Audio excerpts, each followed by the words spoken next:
Hello, friends. Welcome back to Love Wrestling. Spencer Love here. I say it all the time, but I am damn lucky in getting the opportunity to chat with a lot of my favorite wrestlers, a lot of individuals who I consider personal heroes, personal favorites. And the case again today, luckily enough, not only a great professional wrestler, but a peer in the near future. Duke Durrango, a Canadian wrestling icon, in my opinion, and a fellow podcaster joining me on the show today. How you doing, Duke? How are things been through this shit? No other way to put it that we're all going through. You know what, man? I'm actually, I'm fortunate, Spencer. First of all, thanks for having me on your show and putting over my two come out podcast. You know what, man? To be totally honest, my wife and I are extremely fortunate. I work in a job considered an essential service, so I haven't, I've kind of kept working at least. And my wife's been able to work from home. So, not without its own stresses, but at the same time, we're both very, very lucky that, we haven't been affected too much by the COVID thing, so obviously socially, I'm a pretty social guy. So, when I hear things like we won't be able to shake each other's hands ever again, that creates almost an anxiety in its own for me. But otherwise, we're doing really well. Thanks. I'm glad to hear, man. And of course, that social aspect, I would have to assume, is a huge reason that you decided to start your own podcast, the Duke You Suck podcast, which is a great name, something I disagree with, but we'll leave that for another day. What got you inspired to do it? Because you're a great storyteller. Anybody who's listened to you do interviews, whether it's with myself or other people before, can vouch for that. But what inspired you to sort of take the jump and rather than just make them stories on video? Yeah. Well, first of all, thanks for putting me over. You know what? The thing is, man, I kind of have a lot to say. I have a lot of opinions, but I also have a lot of questions. So there's people that I kind of will talk to or debate with on Facebook or on Twitter, and it's just the worst possible way to have a conversation. I just got to a point, it's like, you know what? I want to have these conversations. And I know other people do as well. So I think my whole thing was, I want to just open up at least the conversation. Like, being somebody that's a moderate, right? Like I lean very, very, very fiscally conservative, but I lean very, very, very socially liberal. And so for people like that, and truth is, I assume you're probably about, somewhere in the middle of that, So the middle ground is larger than people realize, just because we only hear the fringe edge, right? Always the vocal minority is what gets heard. So I think I'm trying to just see if we can have a conversation without getting, banned on social media. And just, I don't want to get canceled, but I want to have a conversation. You know what I mean? And I think there's an important conversation to be had. I know some really cool people. I'm in a lucky position that way. So, if I can give you the longest answer possible, I really ultimately just did it because I have some things I want to get off my chest. And I know some other people have some things they want to get off their chest. And at the very least, have a conversation, have a bullshit, have a laugh, and, share a scotch. Have a beverage. Like you said, though, man, especially when it comes to the online, I think that people aren't wrong when they say that online is a very negative place for the most part. But I also think a large part of that is, like you mentioned, there's not really that room for nuance. If somebody tweets at you, well, I disagree with that, you don't read that as a positive or negative. You just read that as, well, this asshole thinks I'm wrong. And I think that's where it sort of skews from, right? Well, and I mean, people are literally like, if I disagree with how they go about reaching something like maybe a universal basic income, or even something as simple as increasing the minimum wage, which I'm not against. But, if you say, well, I don't like the way that was handled, not only are you against it, you're a bad human being. You know what I mean? Yeah. Like your character cuts down, not because you agree or disagree, because you actually bothered to ask a question. And I just think that's just such a bunch of garbage. Like, yeah. I have, the thing is, like, I have a lot of people wouldn't know this about me, but I have, I studied a degree in religious education. And so I was always asking questions there. People would say, well, you can't question God.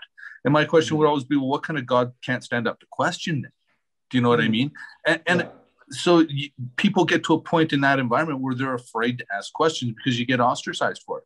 And oddly enough, as liberal as things have become, that's something that it hasn't changed, and B, it's actually gotten a little bit worse. Mm-hmm. Mm-hmm. You know, so I don't disagree. And like in the weirdest way, right? You can almost make that comparison to pro wrestling as well. Sorry, excuse me for half a second.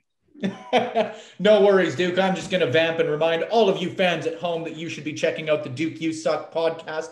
Unfortunately, not a part of the Love Wrestling family of podcasts, but it's one we like. We love Duke Durrango, who has lovingly rejoined us back on the podcast. Dude, no worries. I always love the opportunity to vamp and improvise. But like I was saying, it sort of relates a little bit back to the professional wrestling side of things, because I think, you know, the easy comparison you could make to it is WWE versus AEW, but it's so much more nuanced when you look at, you know, some of the flippy stuff, maybe some of the old school approaches to professional wrestling. I'm using a lot of sort of the buzzwords there, but you know what I mean? It's, again, a very politicized environment. Well, and that's the thing. I mean, I was trained extremely old school coming out of the dungeon. Represent. You know, I was trained old school, and I used to catch some flack even, from some other guys that would have old school psychology, but you know, they'd get mad because I was this 220 pound guy that would kind of almost wrestle a heavyweight style. Mm-hmm. And it wasn't because I couldn't do a moonsault or couldn't do a flip. It was because I was trained that if you could do that stuff, if you can out wrestle your opponent, why would you ever cheat? What's the point in being a heel then? Because I'm such a good wrestler, I don't ever need to poke the guy in the eye. So that element of psychology was never lost on me. And maybe to some degree, I took it a little too far in that, you know, I would maybe hit a moonsault in a match, or maybe you'd see me do a flip or a handspring or something. So to that degree, you know, my wrestling probably could have been a lot more exciting just because of what I could do. Having said that, you know, there's the extreme end of that spectrum, which, not to piss on them too hard, where the Young Bucks are probably one of the most creative tag teams in the history of wrestling, without a doubt. But they do so much, everything they do gets lost to me. So I think that somewhere in the middle of what they do and what I would do would probably be a really nice mix, which is where I find a guy like, you know, a TJ Wilson, who people that know me know I'm probably the biggest TJ dick rider on the planet. Aptly put. Yeah, and you know, it's just the truth. I mean, I have so much respect for the guy, you know, having come up with him, seeing where he came from and seeing where he got to. But taking that out of the picture and just looking at the style he wrestled, he could wrestle any way you want. You want to do some flips, he'll meet you there. You want to chain wrestle, he'll meet you there. You want to just lay it in solid, he can meet you there. So I think, you know, to me, TJ's like the ultimate, what I'll call the Terminator worker, where he's just the perfect mix of everything. If we could get more of that in today's wrestling, I think it's going to be easier to sell the wrestling at that point. I completely agree, man. And it's another cliche, but he's a guy who could proverbially wrestle a broomstick and drag a good match out of it, right? It's a good point for us to transition to a fan question here from the aforementioned TJ himself. He wanted me to bring up a time with you that you were sucker punched in the face in the dungeon and didn't flinch one bit. Oh, man. You know, like, no one's ever asked me about this. I've told this story a time or two, but now I'm going to tell you the story because you asked. But unfortunately, there's a guy involved in this story who's no longer with us, so I don't want to sound like I'm pissing on him. But I'll also, anyways. So yeah, we're working out in the dungeon one time, and actually, you know what? I won't use the guy's name because you know, he's not around to defend himself, so I don't want to do that. We were working out in the dungeon one time. This guy was somebody that I didn't think understood the business, for starters. You know, one of these, I got to get my shit in type of attitudes. And he was working out with, at that time, maybe a 10 or 11-year-old Harry Smith. And yeah, don't apologize, brother. I get it. No, it's okay. My puppy hopped in, but we'll call it even after you had to duck on me. Exactly. Fair trade. At least you got a puppy. I just turned on a heater because I'm old and cold. But anyways, long story short, Harry called a spot to this guy, and the finish of the spot was a leg drop, and the guy moved before Harry got there. And I didn't appreciate it. And I appreciated the guy saying, hey, I want to get my shit in. Like, yeah, we all got to get our shit in. I understand that. But you do that after the guy drops a leg drop, because that's how guys get injured, expecting you to be there, or expecting you not to be there. So him and I, I kind of called him out on it. And when I was younger, I definitely wasn't as, level-headed and diplomatic as I am today. So instead of saying, hey man, this is how you probably want to handle that, I was definitely rude about it. And at the time, a very popular, a very famous worker stepped in between us who was getting ready for a comeback and have to be training in the dungeon. Mm-hmm. And yeah, sure as shit, man, this guy sucker punched me right over that guy's shoulder. And I did take a step back. Like I did, and I just looked at him, I go, what the fuck was that? Forgive my language. And I started laughing. I go, bro, if that's your best shot when my head's turned, you don't want any of this. And immediately my brother and my best friend, Crazy Duke Durrango, or else Irish Red O'Riordan, depending on how people know him, who's my legitimate brother, and my best friend, a guy named Pistol Pollock, immediately we at each other's side when something like that. So the guy kind of looks at us, he goes, oh, it's going to take 3 of you? And Pistol says, no, but that's how many we're going to fucking use. So it ended up, out of respect for the dungeon, it never pursued after that. Like I never gave my reserve, but it's one of those things like, in this business, why I'm mad? I'm not mad because the guy sucker punched me. I'm mad because I let it happen. I had a wrestling coach, a legend called Clive Llewellyn, and a bunch of us misguided youths were starting to get in trouble. And he'd always tell us, like, if you guys are going to get in an altercation, first punch, keep going, do what you got to do, buddy. The first punch is always going to come over somebody's shoulder. So as soon as somebody steps in between you, you take a step back. Do you know what I mean? And I knew that, and I didn't take the step back, and I got caught. So yeah, the guy suckered me, but I put myself in a position to be suckered. It's my own damn fault. Blaming yourself for getting punched in the face, Duke, if it wasn't for the way you acted inside the ring, I'd almost say you were a nice guy.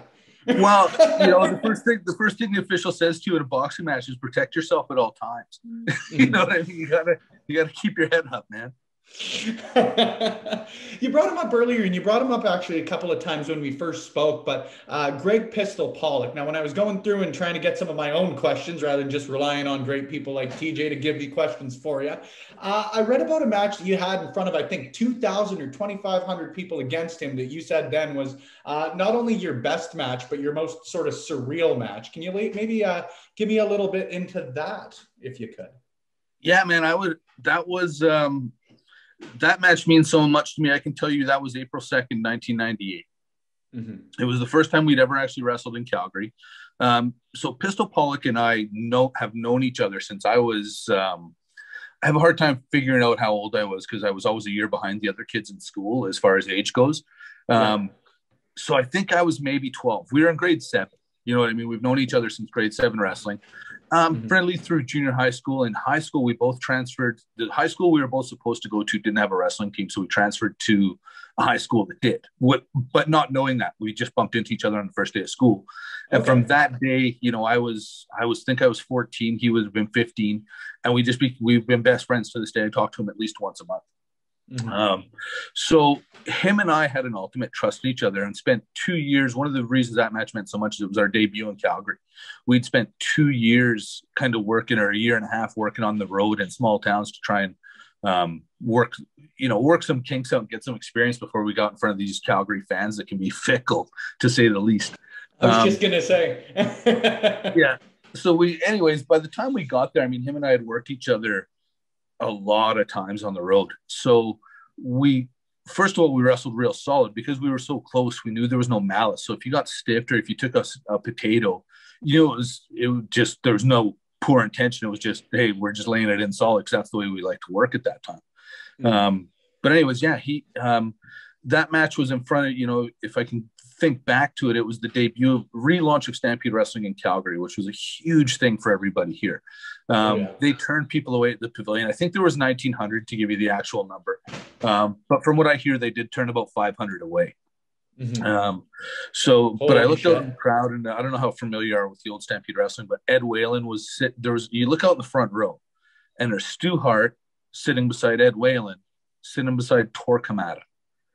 Do you know what I mean? Like and so, we worked this match, and for us, I was probably I had some really good matches later in my career, but for me at the time, it was definitely by far the best match I'd ever had. We got a half an hour of time to just do what we wanted. Bruce kind of just gave us free reign. And at that time, there certainly weren't producers putting the match together. So it's stuff we just did all on our own. Mauro Ranallo commentated it, did a hell of a job making us sound like we knew what we were doing. But, I mean, I threw Pistol out of the ring and kicked him in the back and yelled at Ed Whalen, who's a legend in Calgary as far as Stampede Wrestling and Flames games goes. How do you like that, Whalen, you stupid old man? And he told me, shut up, you asshole.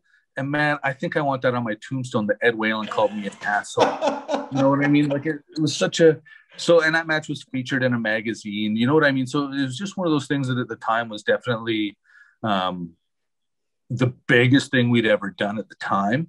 And looking back on it, maybe one of the best things I ever did, because I remember, watch yourself, because I'm gonna put myself over and put on your toes. So I'm name dropping now. But Keith Hart came into the locker room and basically told Pollock and I that, hey, you guys really gave that main event something to follow. Like they're going to have to do a lot to top that match. So hearing that from a guy like that really solidified that, hey, maybe we are on something. Maybe we do know what we're doing. So there was a whole bunch of elements that made that, my favorite match. That's incredible, man. And like, it definitely checks off, I guess, one of those almost like, you're a wrestler in Calgary when, if Ed Whalen's calling you an asshole. Yeah, exactly. People are like, you're proud of that? Like, I couldn't be more proud of that. It's like getting stretched by Stu, like you were telling me last time. It hurts like a son of a bitch, but it's something that's an honor and a privilege from what you and others have told me. Well, and the truth is, people that understand wrestling at its core, especially if you come from an amateur wrestling background or, jiu-jitsu background, things like that, judo, where you have to embrace the grind. You know what I mean? Yeah. You kind of, you're always sore, you're always injured, you're always frigging cutting weight. So, it's kind of like, yeah, do I like being in pain? I don't, but I'm sort of used to it. I don't mind being, I don't mind being comfortably uncomfortable. It's not a masochistic thing, but it's right on the edge of it. I think so, yeah. Like I used to use the phrase taste the pain, Yeah. I absolutely love that, man. Now, I want to get back to another question from the Hart House. This time, however, from one Ivan Thompson, who I would like to again shout out. You got to watch Get Stretched. I was listening back to our last interview the other day, and I can't tell you how hard I laughed at that story. If you guys want to go check out a good one, that's the one to go and do. But again, very little context to him. I almost feel like this is the Pop Duke Durrango show here. But Ivan wanted me to ask about the time they wouldn't let a one-armed Ivan into the ring in the yard at the Hart House. A one-armed Ivan in the ring.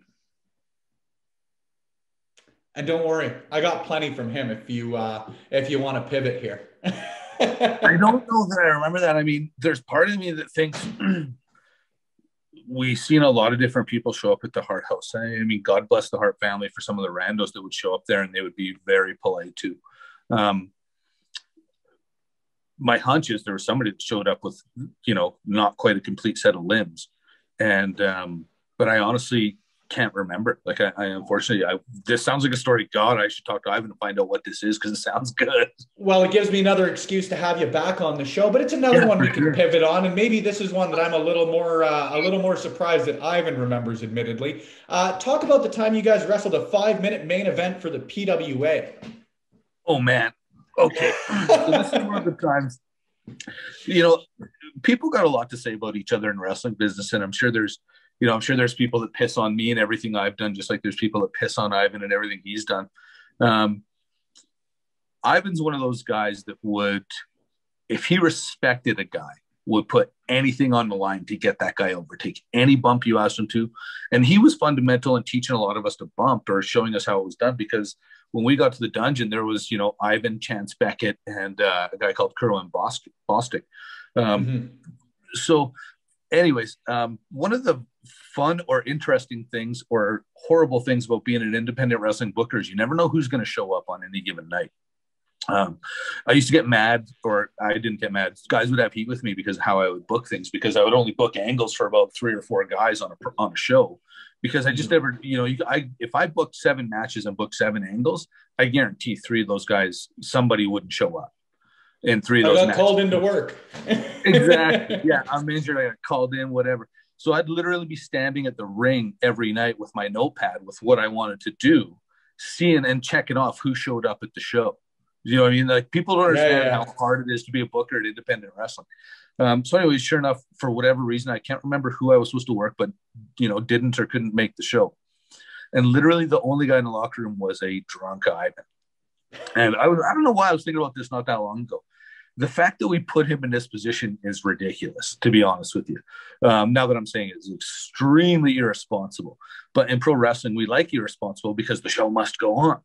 Yeah. So anyways, rather than cancel the match, I climbed in, and Ivan told me up front, like, Jordy, I'm fairly hammered. Well, yeah, okay, man. Well, don't worry, we got this. And the thing is, he let me. I've never been somebody that was, I considered, big enough to be squashing people. Even as the heavyweight champion, I was still only about 230 pounds. And at the time, Ivan was no less than about 280. So it was basically me hauling Ivan's ass around for 5 minutes, kicking the shit out of him because he was almost too drunk to do anything back to me safely. And it's one of those things, like, I don't know if I ever let him know how much I appreciated it, because we were in a bad spot. You know what I mean? And as irresponsible as it was, this was what the boys were willing to do at PWA or at Stampede Wrestling when I was there. Like, we would take risks to make sure we could get the shows on. So people ask, like, oh, what's the dumbest thing you do in wrestling? It's a pretty long list. Do you want it alphabetized or by year it occurred? Yeah, I mean, I look at stuff other guys are doing. Like, one of the big soapboxes I'm on right now is on apron bumps and the steel stair bumps. I've just never been a fan, especially the apron bump. Never been from the first time I seen it to yesterday. Like, I was joking with the guys on the WPOV podcast that, yeah, I should almost have a t-shirt or play a drinking game for every time I use the phrase, I hate apron bumps. You know what I mean? So now I kind of lost my train of thought, to be honest with you. It's your latest soapbox. Oh yeah, is please, for the love of God, the apron and the steel stairs were never meant for bumps.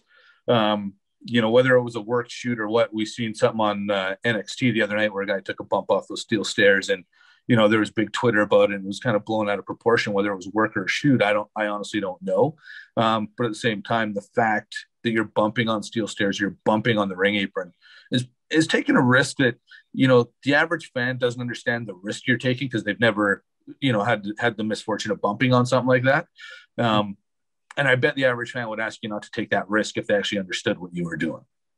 Yeah, and again, I'm a perfect example of that. I've taken one ill-advised brain buster, and I can tell you that that's my last ill-advised brain buster. But you're completely bang on in that, at least for myself, I can assume that they hurt when you go onto steel steps, but what the actual risk of it and what the actual impact of it can be, dude, I got no idea outside of the fact that I know I wouldn't do it. And I mean, very quickly, I had a very brief exchange with a guy on Twitter the other day who was actually at a show. The PWA ring in Calgary has a steel bracket on the outside that holds the 2x4s in place. And I didn't know it was there. So someone slammed my head off the apron, which is normally a bump. You just hit your head off the apron. It's a pretty simple thing. And I hit my head actually on the steel bracket, cut my head open. The gash was probably that wide. It wasn't deep. It was just a tear in the skin, really. But a sheet of blood did come out of my head. And I just thought, okay, so what if someone doesn't quite line up the bump and you land on that steel bracket on a part of your spine or your neck, or, separate your shoulder? And I think for what the return is on that bump, it ain't worth it. And that's the thing, and correct me if I'm wrong here, because again, fully could be ignorant on it, but it seems like, yes, professional wrestling, everybody knows the dangers, they know what they're getting into, but you also should be attempting to mitigate those risks as much as possible. Like you said, especially when it may not be completely worth the squeeze, right?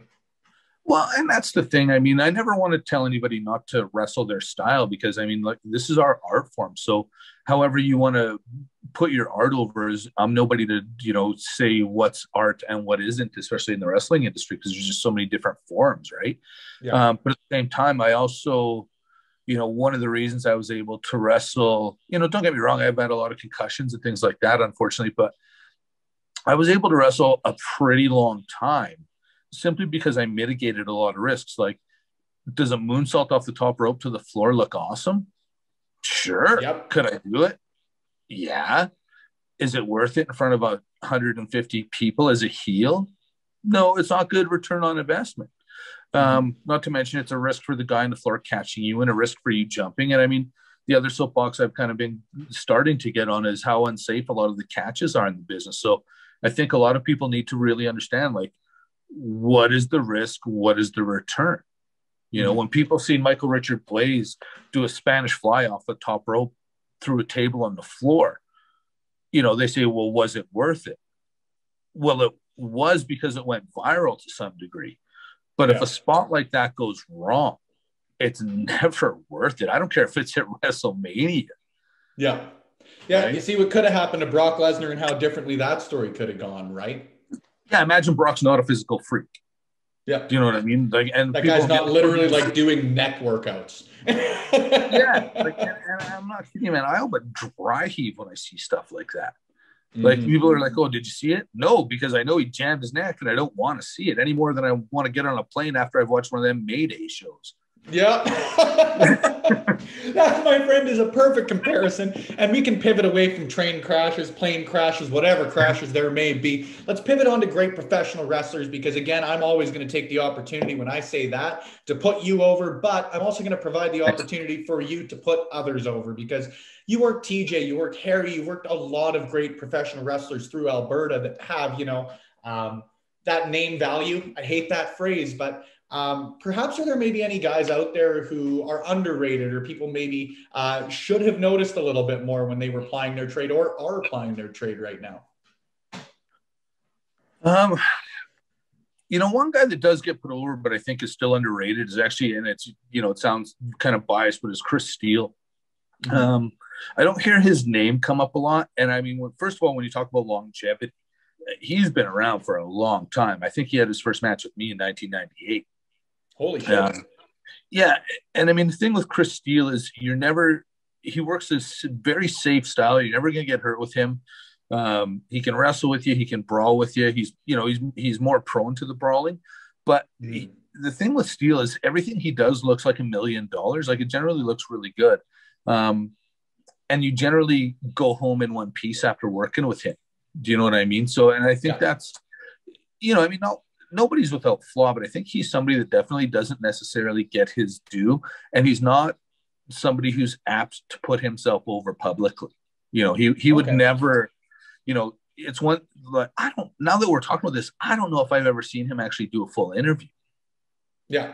Don't worry, I tried reaching out. Yeah. I'm going to have to send you a DM after this one's over. We'll make that the first one on here. Yeah, let's see if we can make that happen, because he's a really interesting guy, but he's really quiet. He's quite introverted if you don't know him. But, you know, definitely he's somebody that I would feel has been kind of overlooked to some degree. The other one I'd say is, I mean, I know he's a main event guy, but is BVD. Oh, yeah, yes. Brandon Van Dennis. I don't think he gets, you know, he's with Chucky, who has a little more, Michael Richard Blaze, who has a little more personality. I mean, that kid's got charisma to spare. So for BVD to be working with him and not get lost, it says something, first of all. But to watch his wrestling, he's very, very, very solid. You know, very little fat you can trim off what he does. You know, there's not a lot of wasted motion. There's not a lot of, forgive me for the expression, but there's not a lot of horse shit to what he does. Actually, one of my favorite ribs I ever pulled, now that I've said this, was he'd never worked Chris Steele before. We were working a program with him and MRB, Chris Steele and I. And so MRB and I had worked a singles match, and Steele and BVD were going to work a singles match. And so Steele's already, you know, Steele's kind of back, and BVD kind of says, like, okay, what should I know? And I said, one thing and BVD lays it in. He's solid anyways. And so is Chris Steele. So BVD's asking, and I'm like, well, just make sure you really lay it in. Like, he likes it really solid. Like, don't make him have to sell anything that looks like crap. So they have this match, and I mean, it's like watching two sledgehammers clang together, right? So Steele and I are driving home in the car, and he's like kind of shocked and amazed at how snug BVD was. And so I'm like, oh yeah, man, I told him you like it snug. He's like, that was snug, man. Oh, I kind of forgot about that until right now. That was oh yeah, man. Make sure you lay it in on him. Don't make him sell any BS. And he was beating the shit out of him. Well, I was gonna say you probably don't have to tell that to BVD all that often. So when you make a point of telling them, over and above, I think is a light way of putting it. Yeah, there was some gravy on it. Let's put it that way. It was. I think it's a great comparison, though, man, because like, you know, the Western Lions to yourself and Team Hall of Fame, you know, where MRB you say had the personality and all of that sort of stuff. I think a lot of those comparisons again could be made to you because Mike Maloney said it. I'm not the only one to say it by any means, but like, I have never once seen you shut up or at a lack of words or anything along those lines. Where does that come from, man? Is that just you being you? Is that a conscious effort to be, for lack of a better way to put it, the best shit talker in the room? You know what, man? I've always been a shit talker. Like legit, I can remember my older brother, Crazy Dean, telling me when I was little, he used me as a punching bag, which is one of the reasons I think I kind of grew up a little tough, but he would always tell me when I was mouthing him off, like, you better, I'm in elementary school. And he'd say, like, you better be careful when you get to junior high school because you're going to get your ass kicked with that mouth. And sure enough, I'd get to junior high school and be talking mad shit all day. I think I beat up by a bully once, but Crazy Dean looked after that for me. And then, him saying, like, when I was in junior high, like, when you get to high school, if you talk shit like this, you're going to get your ass kicked all the time. And I get to high school and I'm talking mad shit. Me and my buddies used to throw shit at the football players or basketball players because we were wrestlers, so we were never scared to fight them. And so I just never had, not accountability, because my brother would beat the holy hell out of me for talking crap to him. But I've always just kind of had that wit. And truth is, if you talk to my mom's a mad shit talker. Like, it's hilarious. So I think I came by it honestly, and she always had funny cliches. She always had little sayings. And so when I got into pro wrestling, the one thing I'm not going to sit here and tell you like I'm a better athlete than say definitely not say a TJ, or when I was working with Pistol Pollock, that guy, unbelievable athlete. So I had to do something to set me apart because what do we have? We all kind of have goatees or a mustache. Lots of guys have tattoos, lots of guys have long bleach blonde hair. So I had a wit. You know what I mean? And I could talk mad crap.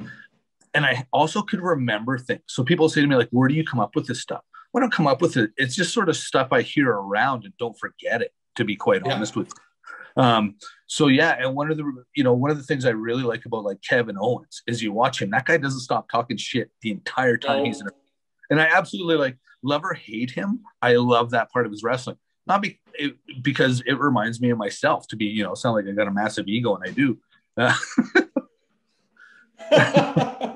But you're bang on. I love that stuff. And I think, it's been tough without crowds, obviously. I think that it's gotten much better since people have adapted to it a bit. But the one thing that I really found myself loving when crowds went away and sort of the March, April sort of things started happening, I loved the fact that you could hear those guys. And when he came back, Roman Reigns as well, you could hear their shit talk in the ring and you could build that drama again. Something I think you were very good at, and something that until now, I didn't even realize how important it was, Thanks. Well, and that's the thing. It builds believability. You know what I mean? Like if I was, God forbid, you're in a fight with a guy in the street who, for whatever reason, started it with you, antagonized you to a point where you're getting into a fight with him. If you're on top of that guy, you think you're not going to be like, how do you like that, person? Exactly. Yeah, there's going to be a little bit of back and forth, to say the very least, especially from somebody like me. So I think it brings a little bit of realism because there's a lot of guys. The downside is there's a lot of guys that get chastised for not being that way. And I'll use Ricochet as a prime example of a guy who literally checks every single box. But he's not the best promo in the world. And people will use that as a reason to say, not push him, or, he doesn't have the gift on the stick, is the phrase we used to use back in the day. And so I think that it's just a gift not everybody has. And to tell you the truth, it's not something that can be taught. You kind of have it or you don't. Yeah. I completely agree, man. Maybe, and I may be interpreting a little bit here, but I'm going to get to another fan question and trying to find a way to transition to it. One individual, the same TJ that I was talking about earlier, and you mentioned a couple of times, he says, Duke Durrango, the first thing he says to me, he says, he's the first adult I had a singles match with, and I was scared out of my mind it was going to be stiff. and maybe I wasn't cut out to be a pro wrestler. Seeing what he's done and seeing what he continues to do, whether it's producing, whether it's his previous professional wrestling, hearing that and hearing that he, again, looked up to you in the same sort of way that I do and a lot of other professional wrestlers do. How much does that mean to you that you played a major role in his own career, in his own words? A lot. There's not a lot of people that I respect more than TJ. Not just for what he's done in the ring, but I know him personally. I know life wasn't always easy for that kid. You know what I mean? So to see where he came from and where he got to is something I've been really proud to watch. But to even here, I've been able to have somewhat of an impact. It's just very, I don't know what the word I'm looking for, humbling. You know what I mean? You know, we can measure success in a lot of ways in life, but if you can have a positive impact on somebody, I think that's the best thing we can have. You know, was I ever a WWE world champion? No, in fact, I turned down, and a lot of people think this is bullshit, but I turned down 3 WWE dark matches. Shit. Yeah, I mean, when the opportunity knocks, open the fucking door, people. At the same time, I mean, you know, quickly jumping back to TJ, there's not a lot of people I respect more than TJ and or Harry and or Natty, simply because I know where they all started. I watched them all grow. I know who they are today. And essentially, I mean, they've grown as human beings for sure, but they're the same people they are today that I knew in the dungeon as far as how they're grounded, how they live their lives, what their values are. So to hear TJ say that is very flattering, extremely humbling. I love to hear that, Duke. And I want to touch on a whole lot more with you, but I want to touch on that later because I think, excuse me, that's a great place for us to leave off, and a great place for us to start to put you over a little bit more again, as though we haven't done that enough. You got a podcast coming out on Tuesday, tomorrow, as of the time that this podcast will be released. Tell me a little bit more about Duke You Suck. Tell me what we can expect in the near future. And as we close it out, let people know where they can find it and where they can keep track of Duke Durrango online. Yeah, you bet. So the Duke You Suck podcast, the name's actually born out of, I used to have a bunch of fans that would come to the shows. They called themselves The Nation. And I've been at Flames games and heard Duke, you suck down the quarter at the Flames game and not know where it's coming from. So that's where the name actually comes from, is a rambunctious group of fans. So yeah, I'm very excited. My first interview is going to be TJ Wilson, also known as Tyson Kidd. He's gracious enough to lend me his time and lend his name to my show. Yeah, you can find me on YouTube. I got a channel, Duke Durrango. I'd love to tell you how to find it, but I honestly don't know. I'll be posting links on at Duke Durrango. That's Durango with 2 R's. On Twitter, as well as if anybody's on my Facebook. If you're a friend on my Facebook, I'll put it there. And I may at this point have to actually break down and get Instagram. But I will. Yeah, I don't. You know what, man? And for what it's worth, like, there's no social media platform that I find more difficult or tedious than Instagram. If you hop on there and you don't like it, for what it's worth, you've got someone who feels your pain. Well, the decision made now with Instagram. You know, if I can't make it with YouTube, Facebook, just send me photos, man. I'll put you over on ours. I'll take the work on. Well, I'll get her up on, on my MySpace, things like that, Don't worry, friends. If you're looking for Duke Durrango's YouTube or any of those other things that he mentioned there, they're all going to be in the show notes. I highly recommend you check out the Duke You Suck podcast because it's always a blast to get to chat with you, Duke. It's always great to hear your stories. And it's always great when I get to just sit back and listen to them. I guarantee to you, my friend, I will be doing so tomorrow. Thanks for the time. I can never say that enough. I really can't wait to have you back on again. Hopefully, after you start sharing stories on your own podcast, you don't become too busy for me to get you back on. No, man. I'll tell you, I really look forward to coming back on. I definitely look forward to also having you on my show. I think it's interesting to talk to people like you that talk to people. And yeah, I appreciate the platform. And yeah, this last shot's for you, buddy. Thanks for everything. And a cheers to you, my friend. Thank you, friends, for tuning in. Stay tuned for the next one. Thanks, guys.